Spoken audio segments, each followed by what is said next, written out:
Bueno, muy buenas noches a todos los asistentes. Estamos aquí convocados para escuchar al sociólogo Raúl Andrés Rojas, que gentilmente ha aceptado nuestra invitación para presentar lo que fue su trabajo de grado en la Universidad Central de Venezuela como sociólogo. Yo voy a dejar en el control de la reunión al ingeniero Segundo Vázquez, quien va a actuar de moderador. La reunión es de 1 hora exactamente, de tal manera que el conferencista tiene entre 30 minutos y si necesita más tiempo, hasta un máximo de 40 minutos. Van a haber 20 minutos para preguntas y respuestas que seguramente van a ser por grupo las preguntas, Raúl Andrés. O sea, para poder abarcar más. De tal manera que cuando Segundo esté moderando, la gente hará dos, tres, cuatro preguntas al mismo tiempo para que las respondas y entonces hacer quizás dos oportunidades de ese tipo. Adelante, Segundo, tienes el control de la reunión. Ok, señores, muy buenas tardes, muy buenas noches. Le doy cordialmente la bienvenida a esta presentación de trabajo de grado de nuestro amigo Raúl Andrés Rojas González, titulada Capital Social y Resiliencia Comunitaria en las Casitas de la Vega, en el año 2022 y 2025.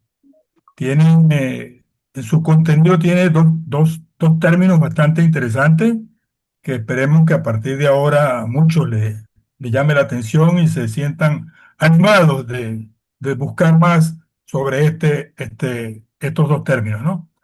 Este, bueno, para empezar quiero decirle que esta investigación no parte de una hipótesis fría, ¿no?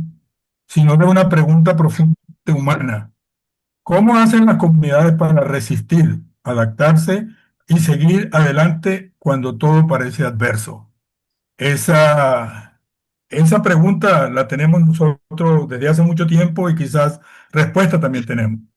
Este es un tema profundamente actual, no es desconocido y se enfoca en cómo las comunidades enfrentan contextos de adversidad prolongados y qué papel juegan sus redes de confianza, porque sí existen las redes de confianza, organización y cooperación en esa capacidad de respuesta colectiva, que muy poco, pero sí existe. El trabajo me invita a reflexionar sobre dos conceptos importantes: cómo el capital social puede convertirse en una herramienta concreta de resiliencia comunitaria. Nuestro expositor, Raúl Andrés Rojas González, sociólogo y politólogo egresado de la Universidad Central de Venezuela, con formación adicional en Derecho y Política Internacional.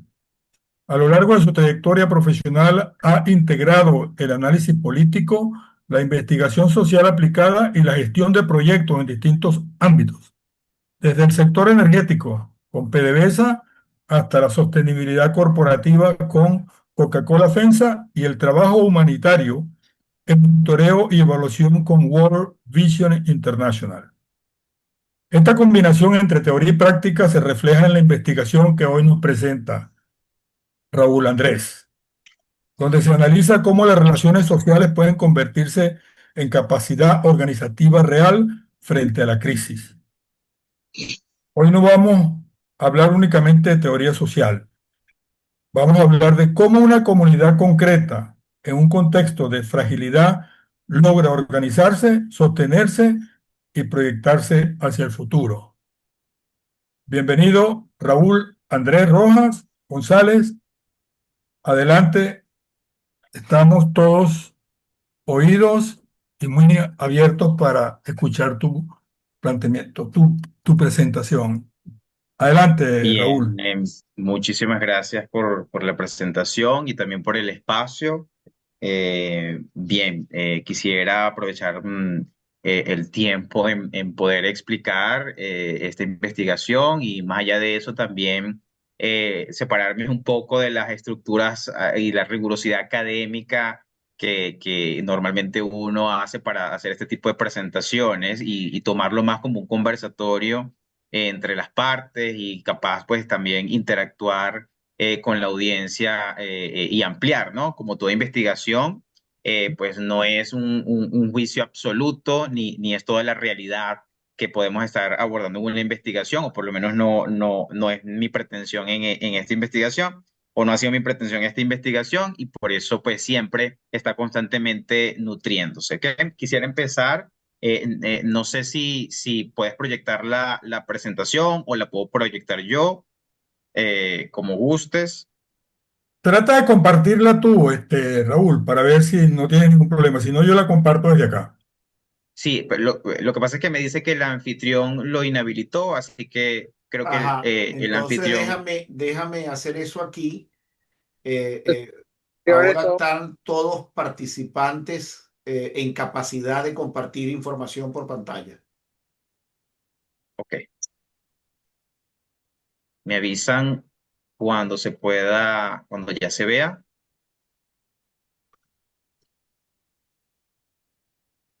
No,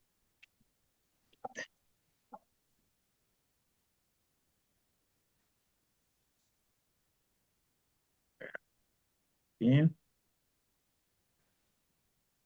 Sí, ya se ve. Lo que debes veamos. hacer es ampliar la pantalla. Perfecto. Ahora sí. Excelente. Bien, yo quisiera iniciar explicando más o menos cómo puede llegar yo a las Casitas de la Vega, y esto tiene mucho que ver, en mi intervención va a haber algunas fusiones entre lo que hago desde en términos laborales y lo que hago en términos académicos, porque he podido encontrar un match entre ambas, ¿no? Yo realmente llegué a las Casitas de la Vega, que es una comunidad que capaz algunos de ustedes conocen o la han podido escuchar. Es un vecindario de Caracas, del del municipio Libertador, y bueno, es una población urbana o periurbana que está a las afueras de la ciudad, a 1.200 metros sobre el nivel del mar, y es una comunidad que tiene aproximadamente entre 12.000 a 15.000 habitantes, pero de toda la parroquia La Vega, las Casitas de La Vega es un espaciocito que algunos la denominan también la parte alta de La Vega,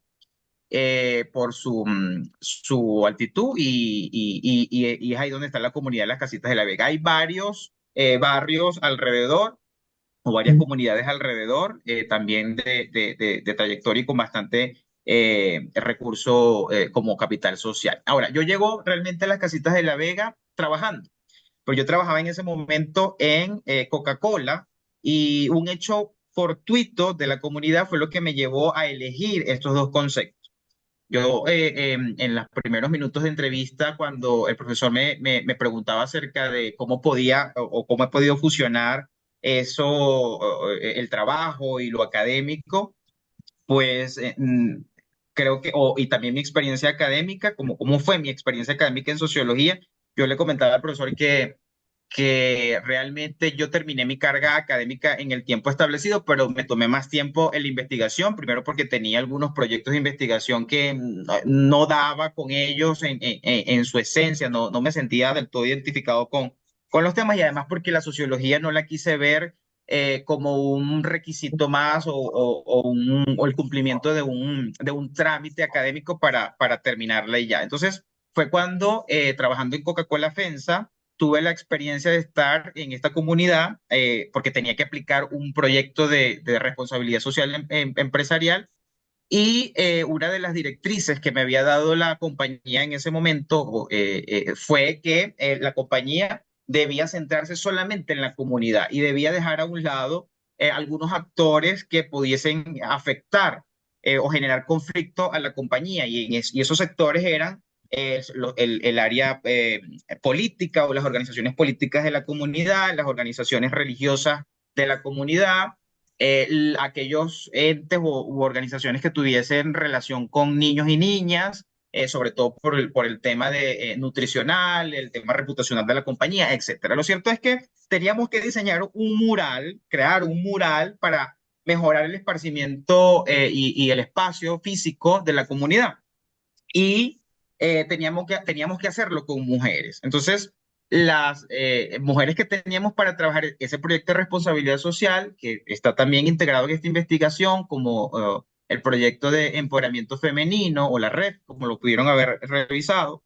las mujeres se organizan, y en el momento en que se organizan para hacer ese mural, lo primero que me dicen es, bueno, Raúl, encontramos el mural perfecto para hacer ese mural, o la pared perfecta para hacer el mural, pero ese mural dice, primero, Consejo Comunal Los Emergentes, ya ahí está identificado el principal problema para la compañía. Segundo, el mural pertenece a una escuela de fe y alegría, ya encontré el segundo problema porque era una organización, una institución educativa donde permanecen constantemente niños y además de un ente religioso. Entonces yo dije, no, imposible, no podemos hacerlo allí porque lo que menos estaba buscando era precisamente todos estos conflictos. Pero resulta que la comunidad, como no podía, en ese momento no se comprendía cuáles eran los intereses también de la compañía, sino simplemente darle agilidad a unos recursos, la comunidad se organizó sola y nos invitó para poder tomar una decisión. Y en ese mismo colegio, la comunidad convoca al Consejo Comunal, convoca a los representantes de la parroquia eclesiástica y convoca a la comunidad en general e incluso a directivos de esa institución. Y la misma comunidad, junto a la empresa, en este momento, en ese caso Coca-Cola FENSA, para el momento, eh, era un ente que, externo a la comunidad, que lo que hacía era enlazar voluntades. Entonces la comunidad, con el liderazgo de las mujeres y en consenso con los demás actores que estaban ahí, llegaron a un acuerdo. Y el acuerdo fue hacer el mural, y además el mural tenía los rostros de Hugo Chávez, Ezequiel Zamora, algunos próceres de la patria que eran representativos para la comunidad y bueno, para el país, pero era borrar, o sea, hacer el mural significaba borrar eso que estaba allí, que políticamente era aprobado por la comunidad. Entonces la comunidad decidió borrarlo, pero en la negociación dejaron el nombre del Consejo Comunal. La parroquia solicitó que se pudiera hacer una restauración de la imagen de la parroquia, y el Consejo Comunal pues solicitó que solamente dejaran su nombre y que podían borrar las imágenes de los personajes históricos que tenían ahí y políticos que tenían ahí. De manera que la comunidad, la propia comunidad, afianzada en la compañía, pudo llegar a ese consenso. Eso me llamó poderosamente la atención. Yo, meses después, con el tiempo, pues entré en la otra organización donde estoy actualmente, pero lo que me llamó la atención era cómo darle nombre a ese gesto colectivo que se estaba dando allí. Entonces empecé a investigar, y entre mis primeras investigaciones fue John Durston, sobre capital social. Entonces dije, bueno, esto puedo llamar capital social, pero capital social ¿asociado a qué? Porque también había que notar el contexto en el que estaba, porque capital social en esas revisiones que hacía, pues estaba asociado a ese recurso organizativo, ese recurso o esa capacidad, a esos aspectos colectivos, de enlaces, de relaciones sociales que existían. Bueno, pareciera ser algo medular de la sociología.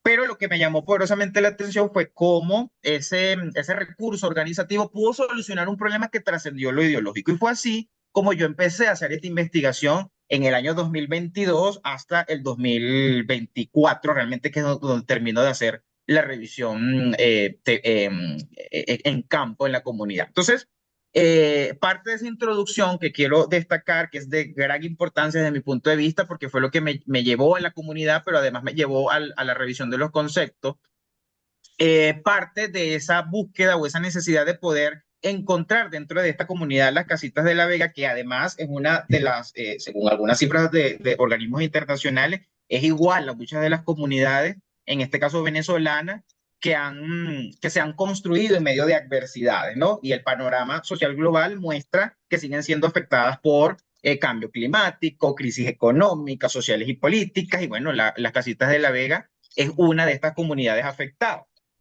En cuanto al problema de investigación de este estudio, tuvo que ver en revisar cuáles eran esos recursos organizativos que estaban allí, porque fíjense que mi interés siempre estuvo sobre la base de una organización. Nunca fue directamente desde la comunidad, sino hacer una revisión de esas organizaciones que están allí en la comunidad, para ver de qué manera esas organizaciones podían generar estrategias de resiliencia comunitaria, y cómo las aplicaban ante un entorno adverso, tanto físico, económico, político y social, que las mismas organizaciones y quienes pertenecen a ellas podían percibir.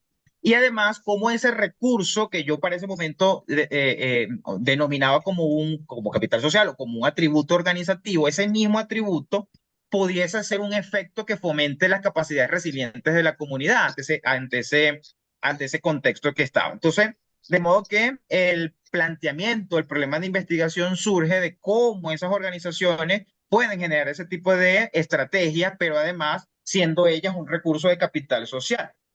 Pero para el momento, mi interpretación del fenómeno, porque evidentemente era una construcción inductiva, nunca partí de una hipótesis, tenía que ver o estaba sobre la base de organizaciones externas, ¿no? Ya más adelante voy a explicar qué organizaciones encontré.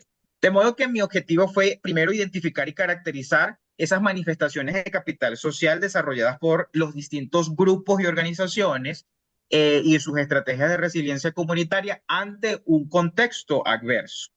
Y bueno, de ahí se desprendieron objetivos específicos, como describir los rasgos de capital social desarrollados por estas agrupaciones, analizar sus estrategias de resiliencia ante ese entorno adverso y además ver cómo ese capital social podía influir en el desarrollo de las estrategias de resiliencia de estas agrupaciones. En cuanto a la revisión teórica, como dije en principio, no partió de una hipótesis y de un análisis deductivo, sino inductivo, de modo que la revisión teórica fue más bien un paseo, una orientación teórica o una revisión conceptual muy estratégica para poder ubicar y orientar el concepto de capital social. De modo que y además, al ver que el concepto de capital social y de resiliencia comunitaria, pues es un concepto polisémico, es decir, no hay, tiene muchas definiciones y no hay un concepto ordenador, o por lo menos yo no lo encontré de las visiones de algunos teóricos sociales. Entonces, bueno, una paseada teórica desde Karl Marx, desde Durkheim, Dönitz, Weber, Simmel, haciendo revisión profunda de lo que dentro de la teoría social se puede concebir, capaz no el concepto de capital social porque es un concepto más contemporáneo, pero sí ese recurso asociativo o esa vida asociativa que pueden tener las comunidades y cuál es el beneficio de esa vida asociativa, más o menos por ahí en esa revisión de la teoría social pues encontré los clásicos de la sociología, pero también algunos autores más contemporáneos y más alineados a este tipo de estudios, como Robert Putnam, Thurston, Coleman, Pierre Bourdieu y otros, ¿ok? De modo que algunos conceptos aplicativos que encontré de importancia fue, por ejemplo, el concepto de sociabilidad, asociatividad, la religión católica o la acción de la Iglesia Católica, la acción social de la Iglesia Católica en las comunidades, el Estado y su presencia también en las comunidades, que más adelante puedo ir hilando. Y lo mismo con el concepto de resiliencia comunitaria, un arsenal de conceptos y de definiciones asociados sobre todo primero a cómo aplicar acciones que puedan, primero que nada, mantener la sobrevivencia de comunidades, hacer transformaciones, adaptarse e incluso superar otro tipo de adversidades a través de o sobre la base del aprendizaje adquirido por las situaciones adversas. De modo que, bueno, fue una pasada o una revisión que me llevó a concatenar o conseguir un vínculo entre lo que es la resiliencia comunitaria y el capital social como referentes válidos para la descripción de algo que había allí en esa comunidad que tenía un fin, y ese fin era el bienestar común o el bienestar social. De modo que cuando hablamos en esta investigación de capital social y de resiliencia comunitaria, está asociado a eso, a la búsqueda de un bienestar comunitario.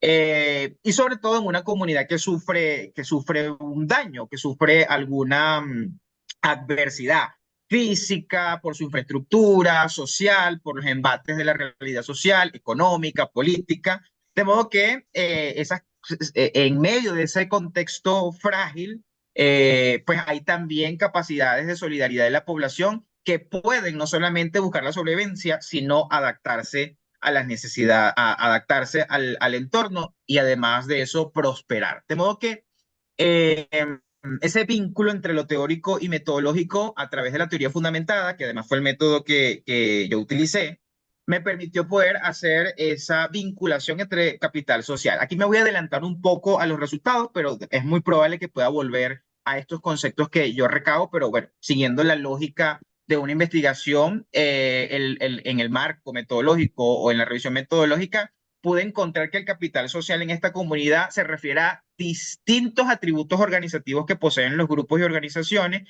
que son parte de la comunidad Las Casitas de la Vega. Entonces superé aquella visión que tenía en principio de percibir que solamente esas organizaciones que por ser exógenas no eran parte de la comunidad.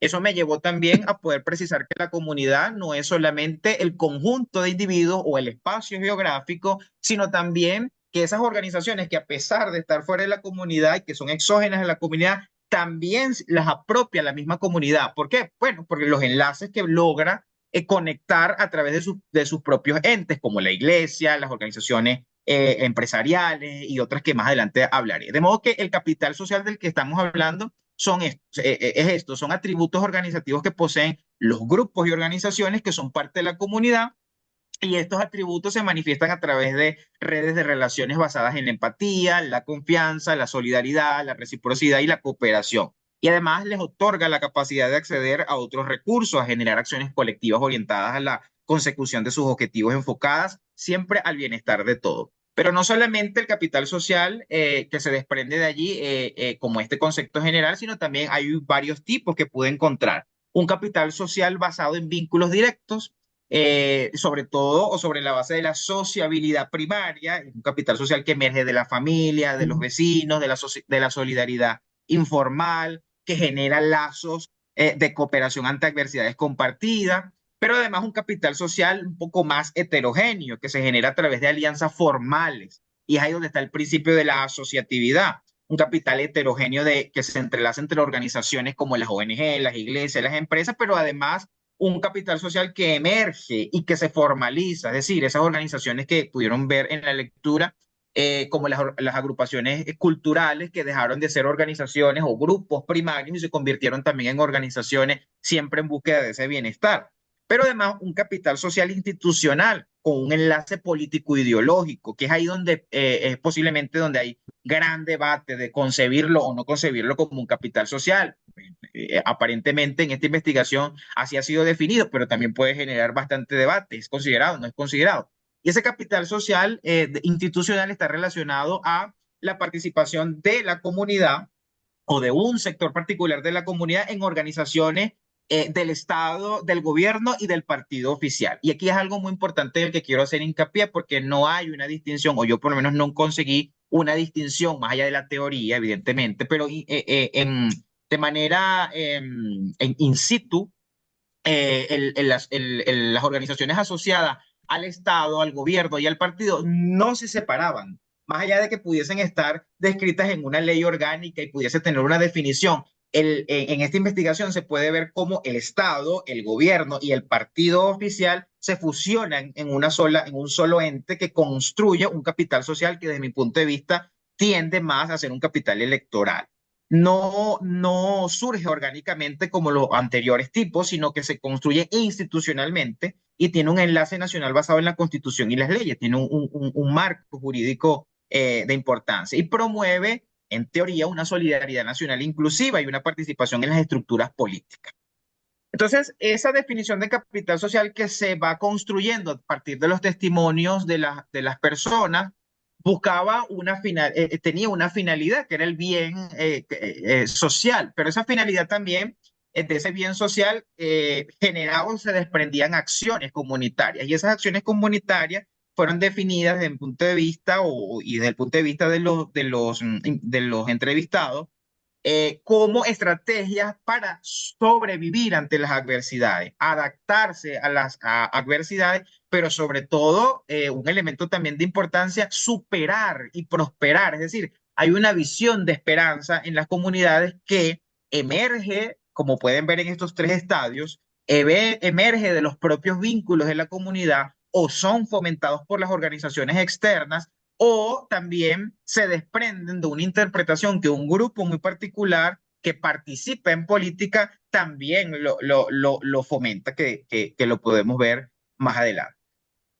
De modo que la revisión metodológica fue a través de la teoría fundamentada como pude explicar, y esto significó hacer primero una observación sistemática con ideas teóricas preconcebidas, después hacer una clasificación inicial de organizaciones con un listado de las organizaciones que habían. Yo encontré en la comunidad 47, bueno, habían más organizaciones, pero pude mapear 47 organizaciones, de las cuales 36 pude tener información más precisa, pero y 9 en segundo grado, pero todas generaron información importante para enlazar conceptualmente a través de la teoría. De modo que luego empiezan las entrevistas, y después de las entrevistas pues hubo, cuando la teoría fundamentada uno genera códigos abiertos, códigos axiales, códigos selectivos, que eso ya eso es otra conferencia. Pero me permitió poder generar lo que mi tutora, no sé si estará conectada, pero lo que me permitió generar una preteoría, ¿ok? Ella habla ya de conceptos un poco más teóricos, yo hablo más de conceptos preteóricos que pueden ser el primer o la premisa para poder plantear posiblemente una visión más teórica. De modo que aquí, y de aquí quiero iniciar con los resultados, me encontré con un arsenal de organizaciones. Esta clasificación entre lo comunitario, lo asociativo y lo estatal no es mía. Es una adecuación que yo hago de una visión de un sociólogo belga que estuvo mucho tiempo acá en Venezuela, que es el profesor Alberto Gruzón. Gruzón plantea que en la vida asociativa existen, en la vida colectiva, mejor dicho, existen formas organizativas. Y esas formas organizativas que buscan el bien común, en el caso venezolano, porque esto es un estudio que hace Gruzón en Venezuela desde el 97 y lo afianza en el 2010, él plantea que en esa vida colectiva pues existen polos. Y esos polos, asociativo, estatal y comunitario, tiene que ver con esa vida colectiva que van generando y van entrelazando las asociaciones. Y en el polo comunitario, fíjense que él habla de polos y yo de esferas, y yo voy a explicar por qué. Para él, estos polos entran siempre en pugna, lo comunitario con lo asociativo y con lo estatal, y van generando también arenas o estadios en su interconexión. En el caso, por ejemplo, entre la esfera, el polo comunitario y asociativo, pues genera el tejido social. Entre lo asociativo y lo estatal, la sociedad civil. Y entre lo estatal y lo comunitario, la ciudadanía. ¿Ok? De modo que para él son polos porque viven constantemente en interacción. Sin embargo, yo, a pesar de que más adelante pudiese decir que sí puede existir interacción, yo lo quise plantear más desde el punto de vista de esferas, por los polos, por las fronteras porosas que hay entre cada una de estas esferas, y además porque yo pude encontrar entre ellas una interacción para el bienestar social. De modo que pude encontrar, puede ser que eso lo haya permeado mucho el concepto de resiliencia comunitaria, que la gente buscaba sobrevivir, adaptarse y prosperar, de modo que pudieron utilizar instancias de las esferas estatales, como por ejemplo personas del CLAP, que podían alinearse con asociaciones del DBC, o asociaciones como mujeres de la red de Coca-Cola FENSA o de redes de la parroquia. O sea, había una interacción entre los participantes de esas organizaciones que podían pertenecer a varias de estas organizaciones. De modo que el concepto de esfera me ayudó más a poder darle una visión un poco más gráfica de lo que yo estaba viendo en la comunidad. Entre esa revisión, pues con cada una aquí hay un ejemplo de cada uno de los grupos que yo encontré en la esfera comunitaria, pues pude encontrar los grupos deportivos, los grupos promotores de salud y los educadores catequistas. Lo que prevalece en la esfera comunitaria es una solidaridad primaria que emergía solamente de las familias, es decir, la familia simplemente se organizaban unos y otros sin darle una formalidad jurídica, o sin darle, sí, una formalidad a esa organización. De hecho, eso me llevó también, y en la investigación aparece la distinción entre grupo y organización. Estas personas no se veían como organización. De hecho, al hacer la descripción de organización, asumían que era una formalidad. Puede ser también la presencia de organizaciones que había allí que sabían que podían distinguir entre unas y otras. Pero eso nutrió la investigación de manera que yo pude distinguir entre lo que era grupo y organización y por eso los denomino en la esfera comunitaria los grupos comunitarios, los grupos primarios comunitarios, y me encontré estos tres grupos. Hay muchos otros, pero estos para mí fueron representativos, son bastante efímeros, es difícil de encontrar, son los más difíciles de poder hallar porque no tienen una formalidad, no son una asociación civil, por ejemplo. Pero en la vida, en la esfera asociativa, yo me pude encontrar en la solidaridad secundaria, una solidaridad que va más allá de lo primario, donde empiezan a integrar no solamente al familiar, o que pueden ser familiares, sino el vecino más cercano o el vecino más lejano, o la organización que entraba y que no conoce la comunidad. Entonces, pero también se encontraba atributos organizativos propios de la esfera asociativa, y es heterogénea además, que ahí pueden ver, por ejemplo, escuelas, ONG, para algunos una definición puede ser instituciones sociales, como el Centro Gumilla, la Universidad Católica por su cercanía, y la parroquia eclesiástica con todas las redes, como la red de salud, la red de alimentación, la red de derechos humanos. Lo destacado aquí de estas organizaciones en la esfera asociativa es que buscaban darle formalidad y tenían ya una historia previa, y además tienen, como son heterogéneas, pues cada una tiene finalidades distintas. Algunas están asociadas al tema de desarrollo social, otras están asociadas más a la ayuda humanitaria, otras están asociadas más al a una perspectiva de género. Lo medular aquí, que sigue siendo para todas las esferas, es la búsqueda del bienestar social. De modo que las estrategias de resiliencia que se van generando allí, pues también varían, ¿no?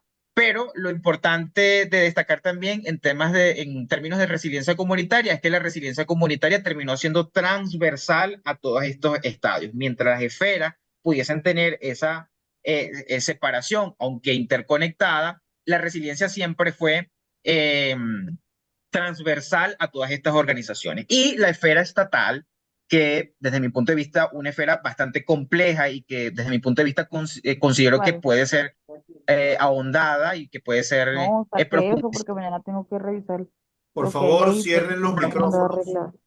Roseli, cierra el micrófono, por favor.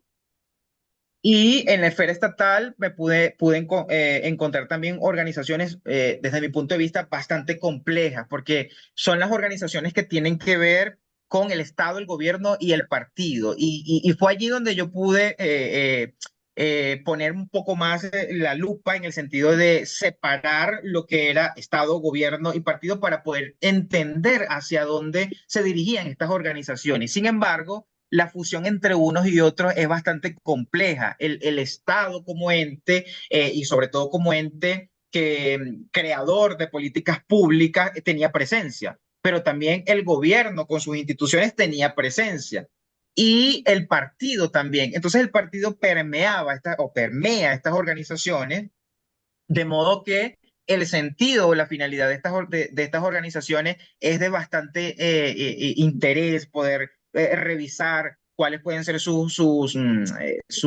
fin, su finalidad, cuál pudo haber sido, o eso me llevó también a poder revisar cuál era la finalidad del club en sentido político, de barrio adentro, o de organizaciones como por ejemplo los grupos de formación política de Caracas Insurgente, que ese no es el nombre, pero por protección tuve que utilizar seudónimos, pero lo cierto es que esa esfera está bastante en pugna, y hay algo también interesante que pueden ver en la investigación, y es cómo en esta esfera también están permeadas por los grupos armados. Y ahí hay un tema ahí bastante interesante de cómo organizaciones de la esfera estatal controlan un territorio que no necesariamente es el territorio que debería ser controlado por el Estado en el sentido administrativo, político hablando, ¿no?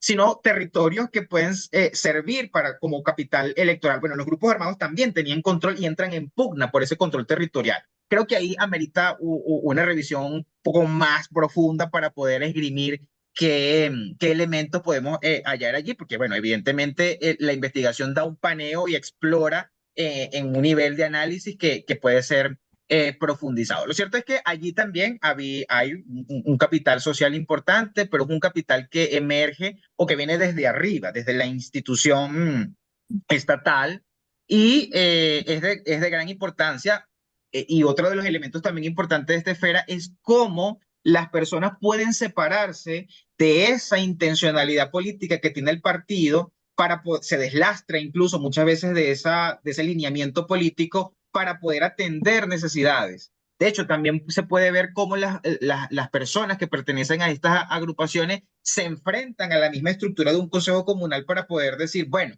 este es el lineamiento del partido, a pesar de que eso pueda existir, vamos a buscar la manera de poder llegar a más personas, independientemente de que esas personas no coincidan políticamente con nosotros. Y eso también generó un tipo de resiliencia comunitaria importante, es decir, cómo la comunidad puede tener la suficiente conciencia de romper con la ideología y poder ir más allá de eso en beneficio de la propia comunidad. Creo que es un aspecto bastante interesante y además también un elemento también interesante que es muy parecido a este es el de la Iglesia Católica en la esfera asociativa, de cómo la Iglesia Católica a través del párroco o a través del sacerdote de la comunidad es un ente de respeto y de autoridad que además permite que las organizaciones exógenas puedan hacer la intervención.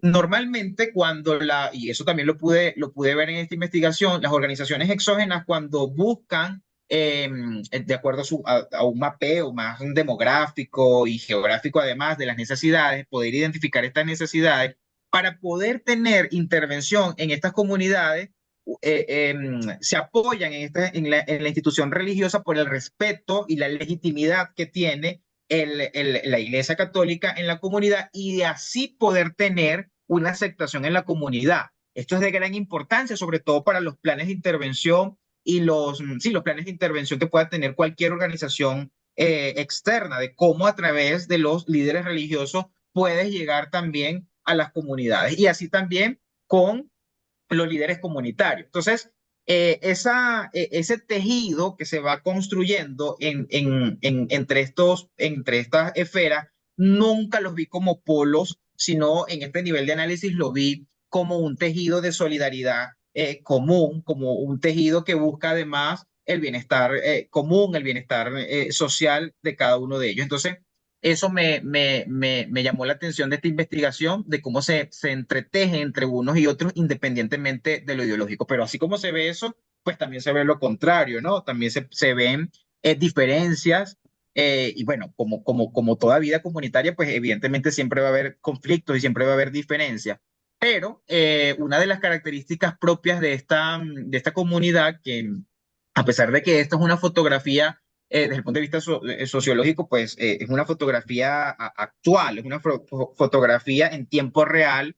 La Vega, pues también tiene una historia de capital social bastante importante, ¿no? Eso sin dejar por un lado que las casitas de La Vega se construye o nace realmente sobre la base de la construcción ante una adversidad. Es realmente un poblado que se habita en unas casitas que construye para ese momento INAVI y la gente empieza a habitarlo y por lo tanto cobra el nombre de las casitas, pero era precisamente eso, las casitas que había construido el Estado para damnificados de las inundaciones en Caricuao. Entonces, estas personas son alojadas allí en lo que anteriormente se llamaba las barracas y construyen esta comunidad. Entonces, como pueden ver, es una comunidad que nace de la propia adversidad, que se fue entretejiendo y generando redes y asociaciones o redes de solidaridad, mejor dicho, de cohesión, de participación, etcétera, y que le ha permitido no solamente sobrevivir, sino también fundar una vida asociativa importante que le permite no solamente sobrevivir ante la adversidad, sino también le permite adaptarse a través del aprendizaje, adaptarse a su realidad y más allá de eso, prosperar, porque ha creado también instituciones. Entonces, Raúl, bueno, sí, Raúl, te quedan 3 minutos. sí. No sé si terminas ahí o si quieres 2 minutos más te lo puedo dar, pero si tienes los 3 minutos, perfecto, ¿ok?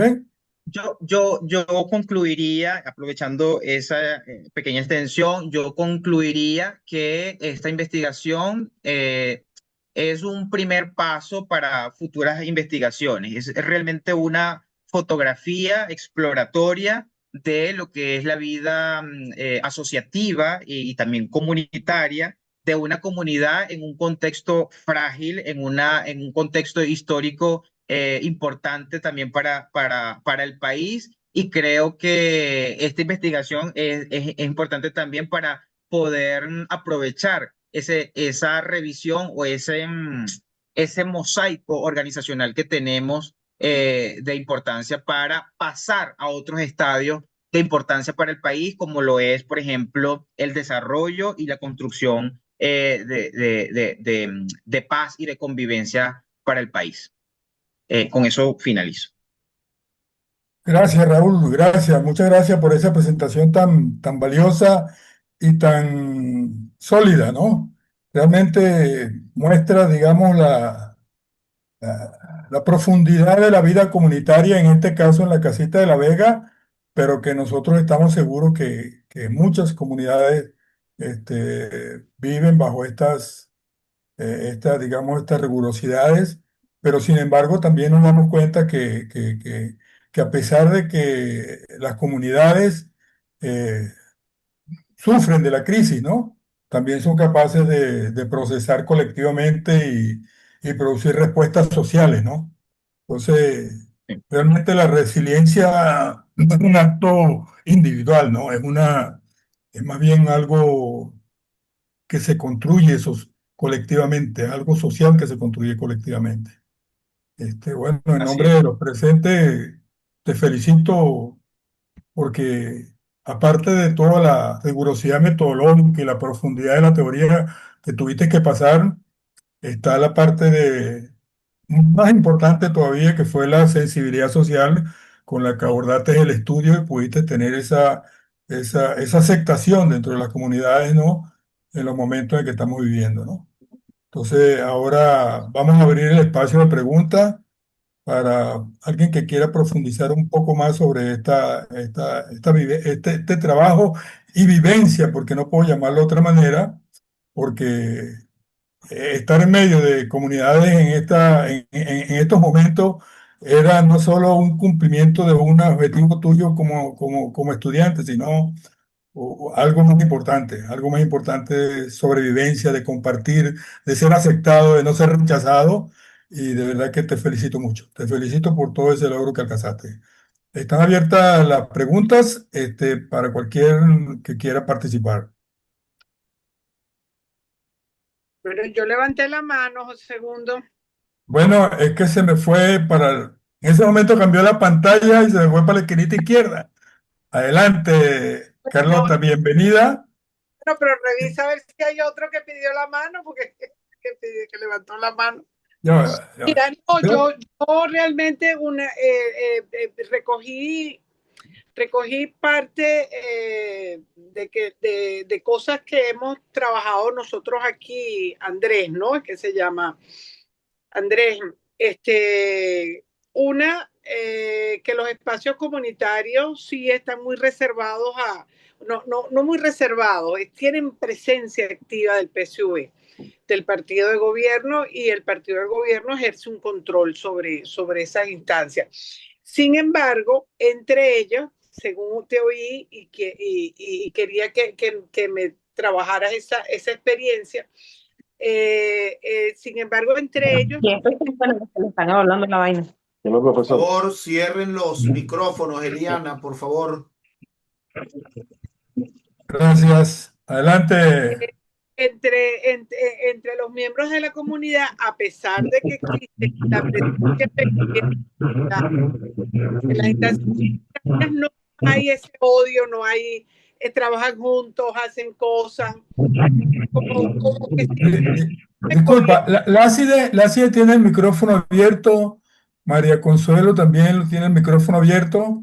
Puede ser que alguien esté cerca y esté hablando y entonces se le está... Ok, gracias, muy amable. Adelante, Carlota. no, que quería escuchar la experiencia en ese aspecto, en el aspecto de que, porque a mí también me ha pasado en mi trabajo en las comunidades aquí en la zona norte de Anzoátegui, que sí, en todas hay presencia del gobierno, pero que la gente hace como finge demencia con el tema del gobierno y entre ellos trabajan juntos, hacen cosas,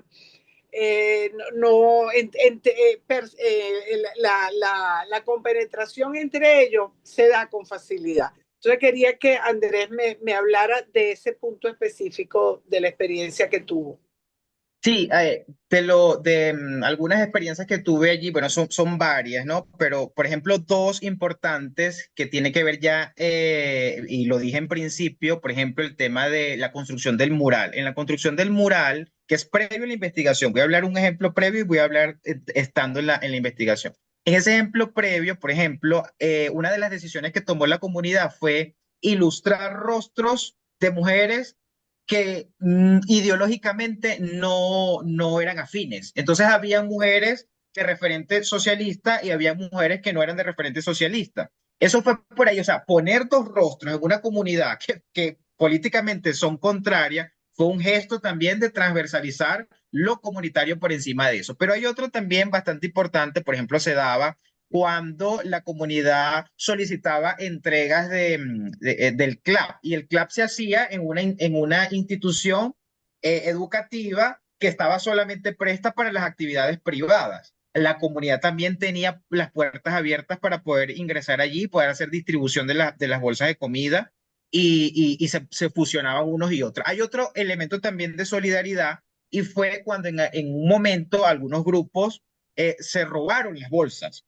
Los grupos entraron a la escuela y robaron las bolsas y el comedor. Y la comunidad se organizó independientemente de su visión ideológica para recuperar eso y identificar a los culpables de las bolsas de comida. Entonces, ahí no valió si eran del club o si eran las bolsas de comida que daba la parroquia, porque también la parroquia llegó a dar comida y además también alimenta la solidaridad, tuvo presencia allí. O sea, ahí trascendía el sentido comunitario, trascendía y enlazaba cualquier ideología. O yo prefiero hablar de que trascendía lo ideológico y no entrelazaba lo ideológico, más bien. Hay otros ejemplos, pero esos No, son para mí. es correcto, esa es la misma experiencia que tengo yo aquí. Ellos están por encima del tema ideológico. Ellos pueden Ujú, incluso ser chavistas, eso. ujú. Ellos pueden ser chavistas, pero ellos trabajan con los opositores sin ningún tipo de problema. Y hacen cosas juntos y se entrelazan sin inconveniente. O sea, eso para ellos no genera conflicto. Ah, Ujú. Ok. lo normal, sí están, por supuesto, entes que están súper partidizados, una que es Sí. parlamentaria, una que es concejal, ya los que están partidizados, lo que son, los que tienen ya dirección política, ya sí es más complicado trabajar con ellos y ellos generalmente se retiran. Esa fue la Tenemos experiencia. una, tenemos otra manito, la manito aquí de Ah, ok. Rosa. Rosa, adelante Rosa, prende tu micrófono. Sí, prende tu micrófono. Adelante Rosa. Buenas noches. Bueno, felicitaciones, Raúl, por la presentación. Eh, Quería preguntarte tu experiencia y valoración con respecto a las organizaciones, en este caso externas, ¿verdad? Por ejemplo, los organismos internacionales que están allí, ANUR, que trabaja con refugiados, UNICEF, ¿verdad? Con infancia, para nombrar algunos, y también las organizaciones de la sociedad civil, ya que tuviste la oportunidad de conocerla, entrevistar a personas de allí que tenían algo que decir, una posición de liderazgo, experiencia. ¿Cómo valoras tú esa participación en relación a la interna? ¿Cómo se dan esas relaciones de las organizaciones externas con las internas? Gracias. Y ahí hay también un elemento importante de enlace, ¿no? Es un capital social de enlace. ¿En qué sentido? UNICEF o ACNUR no llegaron solos y no llegaron de la nada. De hecho, hay una experiencia que también lo planteo en la investigación de cómo ACNUR buscó en algún momento entrar a un territorio sin ir acompañado. y fue allí donde se encontró con los grupos armados y con los grupos radicales de la esfera estatal y no pudieron entrar. Definitivamente no pudieron entrar. Entonces ahí había un grupo en necesidad, pero ACNUR no pudo entrar. Además, para los grupos armados era un ente externo que podía ser invasor y además que estaba asociado, para la visión de ellos, pudiese estar asociado a policía, pudiese estar asociado a algún grupo policial. Sin embargo, y para los grupos políticos, pues todo aquello que no es rojo, pues evidentemente es de oposición. Entonces, no pudieron entrar a ese territorio. Entonces, eso llevó a que ACNUR tuviese que canalizar su entrada a través de la iglesia, a través de la parroquia. Entonces, la parroquia terminó siendo un catalizador de capital social. La presencia de la parroquia allí empezó a enlazar instituciones y fue a través de esa legitimidad que tiene el párroco que esas organizaciones pudieron entrar. Entonces, no pudieron ser organizaciones de primer grado interventor, sino que tuvieron que aliarse con la comunidad y en este caso, con las redes comunitarias de la parroquia para poder tener intervención. Eso en el caso, por ejemplo, de las agencias de Naciones Unidas. Con las organizaciones de la sociedad civil pasó algo también parecido, que también fueron mapeadas por la parroquia eclesiástica y también pues tuvieron ese nivel de intervención siempre con un nivel más secundario. Capaz sí, algunas tuvieron algún tipo de intervención más directa, pero siempre tuvieron presencia de las organizaciones. Ahí destacó mucho ese capital social en enlace. Es decir, cómo una organización de la propia comunidad podía mapear y buscar recursos. Y es ahí donde también tenía presencia un tipo de capital social con unas búsquedas de resiliencia comunitaria también bastante importantes. Hay otras ahí, organizaciones de la sociedad civil, aunque también pueda estar en debate si pertenecen o no pertenecen a la sociedad civil. Eso también es otro asunto. Por ejemplo, las ONG, había la ONG, por ejemplo, de corte un poco más religiosa, como el caso de los jesuitas, de los jesuitas para la organización el servicio jesuita para los refugiados, que también, bueno, por su propio capital y su relación con la iglesia, pues también pudo tener una intervención bastante importante allí, pero siempre en compañía. Ok, alguien más, por favor. Tema es bastante interesante porque de esto nos sobra en Venezuela que tenemos que irnos preparando, ¿no? ¿Alguien más pudiera participar? No veo ninguna manito por ahí. No veo ninguna manito por acá. Eh, Yo... Está Rosa levantando la mano. Adelante, Rosa.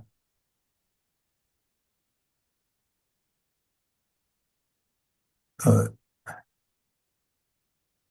Rosa, participó ahorita. ¿Tienes alguna otra Ah, aclaratoria, alguna pregunta? sí, quería preguntar sobre Adelante. la participación, vamos a decir, cuantitativa, también cualitativa de las mujeres en las diversas organizaciones, porque la experiencia que yo tengo es que en estos trabajos comunitarios prevalece la participación femenina. Y no es porque las mujeres están desempleadas y tienen tiempo de sobra, que tienen mucho trabajo al interior de las casas, a veces tienen doble jornada en la casa y en la comunidad, pero hay como una vocación también hacia la solidaridad que se expresa, o también porque por las representaciones sociales, es más común que las mujeres hagan ese trabajo porque es parecido al que hacen dentro del hogar, de cuidar, entonces cuidan también en la comunidad y los hombres están como más asociados a que tienen un trabajo productivo fuera y no participan. Quería saber qué encontraste tú en relación a esto. ¿Hay alguien más? Sí, Espera un momentico, Raúl, déjame ver si ok. hay alguien más por ahí con preguntas para tratar de sacarlas para avanzar, porque ya nos quedan apenas 8 minutos. Y si hay otra para aprovechar, porque cerramos exactamente a la hora, pues. Gustavo Machado está levantando la mano. Gustavo, adelante, Gustavo. Bueno, primero que todo, buenas noches. Felicitaciones a Raúl. Mira, todo investigador, efectivamente, una vez que concluye una labor, siempre piensa en el siguiente paso. La pregunta, luego de esta bonita labor, ¿cuál es el siguiente paso?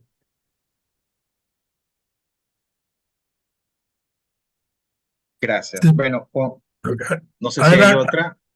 Sí, bueno, con respecto a la participación cuantitativa y cualitativa de las mujeres, una pregunta bastante importante. De hecho, se destaca también en la investigación capaz no cuantitativo, no es una investigación de corte cuantitativa, no sé cuántas mujeres, pero sí en cuanto a las cualidades hay algo muy particular que es el tema del cuidado comunitario que emergió entre una de las categorías en la investigación. Y tiene que ver con que las mujeres podían extrapolar sus actividades domésticas a la actividad comunitaria. Y ahí entre ellas existía una solidaridad o una sororidad entre ellas que permitía construir también espacios donde ellas pudiesen tener y desarrollar su solidaridad y esa solidaridad y ese cuidado, porque además ellas coinciden en su vida cotidiana, ellas coinciden en su realidad y con esa coincidencia pues contribuyen a la misma comunidad. De modo que el cuidado que hacen en sus casas,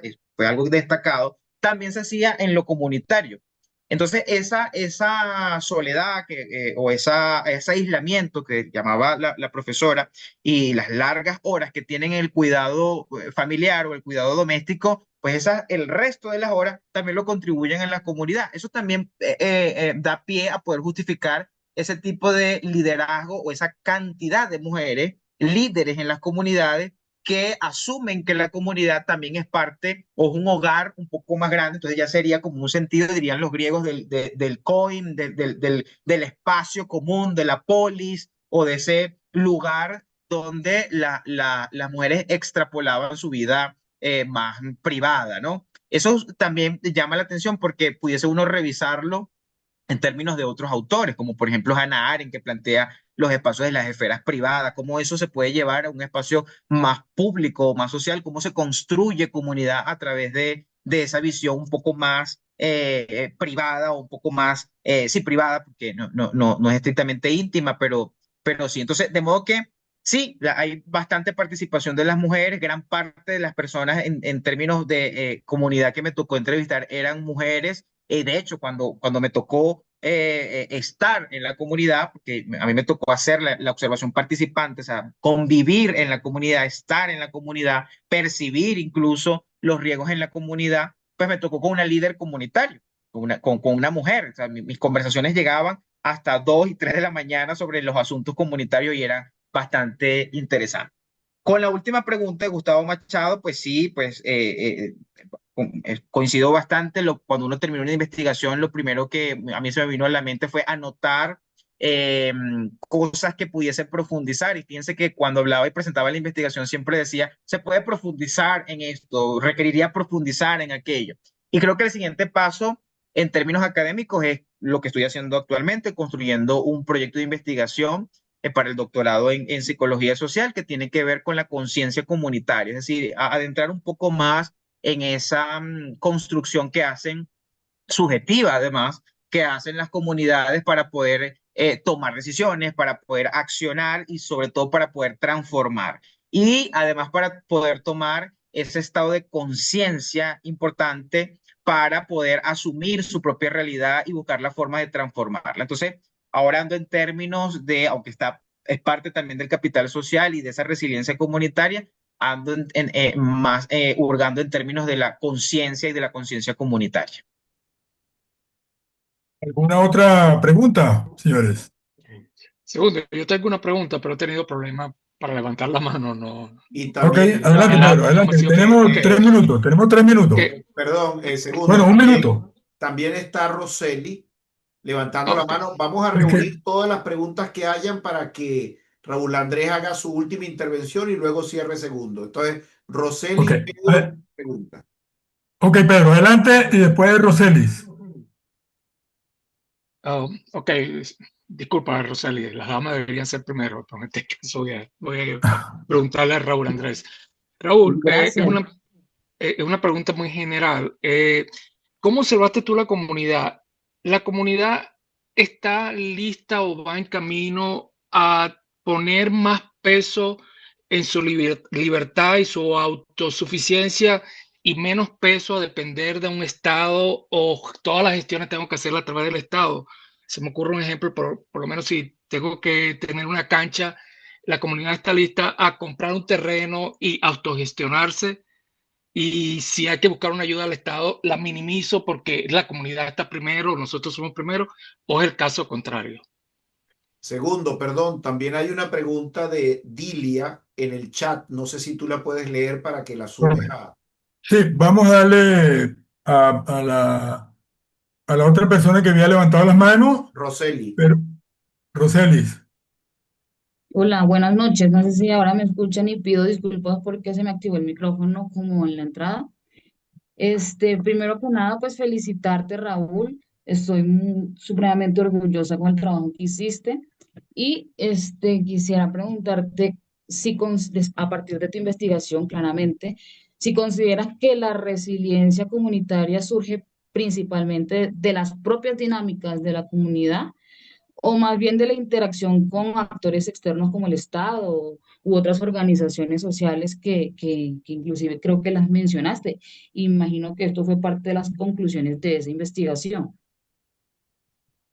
Voy a aprovechar, Raúl, de leerte la pregunta que nos hace Dilia Martínez, que no pudo activar su micrófono, y dice, con respecto a la participación de los hombres, ¿qué pudiste apreciar? No vaya a decir nada malo, ¿eh? Sí, Adelante. bueno, con respecto a el hecho de ver la comunidad, bueno, evidentemente hay elementos, ¿no? De empoderamiento que tiene la comunidad que hay que seguir trabajando, ¿ok? Una frase importante que está dentro de la investigación que lo hace un sacerdote judío, un sacerdote jesuita de importancia también en el país, que dice, la comunidad no puede sola, siempre va a requerir una mano amiga. Y puede ser, y eso es un factor bastante importante, ¿no? Hay elementos que tiene la propia comunidad y que emergen de la propia comunidad en medio de una situación adversa, como también nos puede pasar nosotros en la resiliencia individual, ¿ok? En un contexto que puede ser frágil de violencia, pues también emergen personas que no salen afectadas de la situación del entorno que está allí. Bueno, lo mismo pasa con la comunidad. Y eso se ve reflejado, por ejemplo, en su búsqueda hacia la democracia, su cultura de poder tomar decisiones. Hay elementos, por ejemplo, dentro incluso de la misma esfera estatal, de los consejos comunales, donde la gente decía, este es el lineamiento que nosotros tenemos, pues entonces vamos a decir que sí lo vamos a hacer, pero quiero incluir a más personas para poder lograr el bienestar de todos. Entonces, al haber esos elementos, en términos de capital social, al existir esos elementos, creo, y sobre todo de empoderamiento, creo que el papel de la sociedad civil, que puede tener un tipo de conciencia particular, a diferencia de la comunidad, puede contribuir a hacer eso que Maritza Montero habla de la concientización y que otros autores de psicología social, como Martín Baró hablaba, como Freire hablaba, de empoderar a la comunidad y de hacer consciente al oprimido, en este caso en términos de Freire, son reales. Yo lo pude percibir en la comunidad. Entonces, esos elementos va a ser un trabajo o es un trabajo de todos, de la sociedad civil, del Estado, de la iglesia. Todos pueden estar enfocados en poder esgrimir eso. Y esa pregunta también va muy de la mano, pero también con el concepto de resiliencia comunitaria. La resiliencia comunitaria también se puede o parte en esta investigación de la propia comunidad, pero también las organizaciones contribuyeron. Hay algo aquí muy importante. Las organizaciones exógenas a la comunidad no se plantearon nunca el concepto de resiliencia comunitaria. Lo podemos revisar en esa investigación. O sea, no hubo conciencia de la propia sociedad civil de decir hay que generar resiliencia comunitaria. No, En ninguna. O sea, el concepto de resiliencia comunitaria partió de un análisis de segundo grado. Es decir, el concepto de resiliencia comunitaria emerge es por el tipo de estrategia que la misma comunidad en asociación con el Estado, con la sociedad civil y toda su heterogeneidad o con la misma familia generó.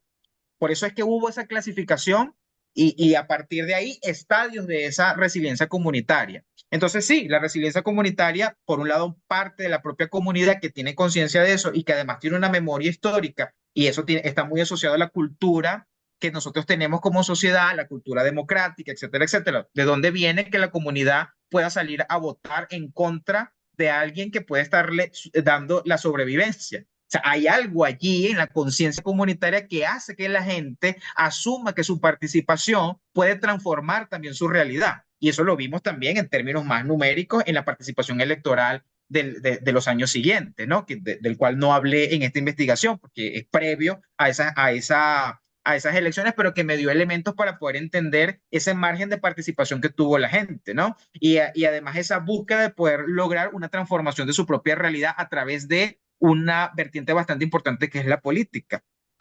Y finalizo con la participación de los hombres. Sí, la participación de los hombres también estuvo visualizada, pero como dije en principio, no hay cómo comparar cuantitativamente cuál fue mayor, si la de hombres o las mujeres. Fortuitamente yo me encontré pues de manera muy al azar liderazgos de mujeres.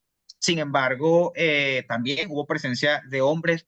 No voy a partir de determinismo estadísticos de poder decir, bueno, más hombres en la esfera comunitaria o más fuera, no, capaz puede ser una oportunidad para poder mapear en términos cuantitativos cuántos hombres o cuántas mujeres, pero no, esa no fue mi intención allí, pero de que hubo participación de hombres, empezando por el propio investigador que tiene intención que tuvo o ha tenido la intención de poder entender esa lógica comunitaria y poder decir, en Venezuela pasó esto en un contexto frágil y a diferencia, por ejemplo, de Somalia, a diferencia de Ruanda, a diferencia de Cuba, a diferencia de otras realidades, pues bueno, creo que ahí, pues, si lo hablamos en términos de género, estaría ahí mi participación. Pero no fue esa mi intención.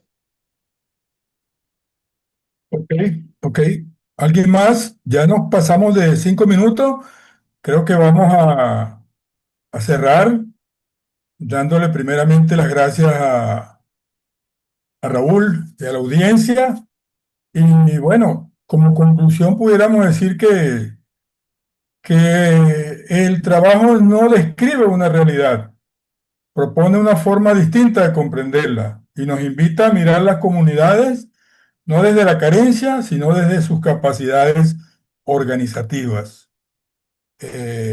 Siento que el trabajo se requieren mucho, Raúl. Créeme, Raúl. Lo siento con mucha sinceridad y te lo transmito, que me gustaría que existiera mucho, Raúl, porque va a hacer mucha falta llevar estos conceptos, crear el capital social para tratar de llegar a la resiliencia de las comunidades con la confianza, con la reciprocidad y estos elementos que fueron necesarios trabajarlos para llegar a su fin.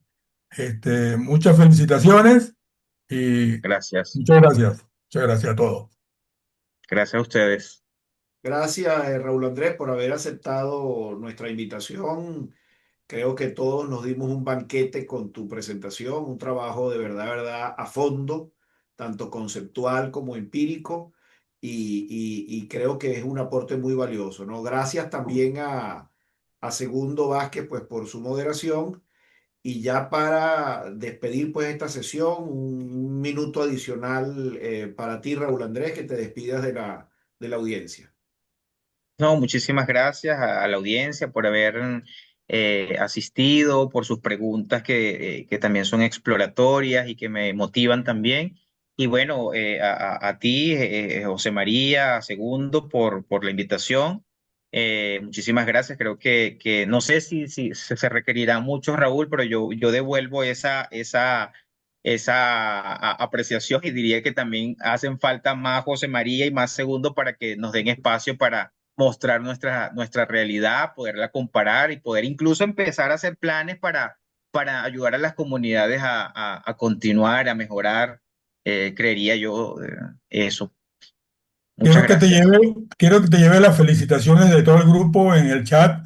Están las felicitaciones de Marisol, están las felicitaciones de Rosely. Te felicito a Raúl Andrés. Hay una persona que creo que es Dilia que dice felicitaciones Raúl y espero verte, que trabajó, me imagino que ya trabajó con Cruzón y sigo con su legado. Así es. Felicitaciones de todas las personas que pusieron su comentario en el chat. Se les agradece y feliz noche. Estamos en Un, men- contacto, señores. un mensaje final. Gracias. Yo les voy a pedir a todos porque vamos a distribuir la grabación de este interesantísimo programa, pero les pido a todos que hagan un esfuerzo importante en que llegue al mayor número de personas posible. En el canal de YouTube de la empresa, ahí pueden ver las visualizaciones, de tal manera pues que vamos a hacer que esto se distribuya fuertemente y vamos a ponernos una meta, que no menos de 500 personas reciban esta conferencia. Es una meta, si no la logramos, no la logramos, pero debemos trabajar con metas.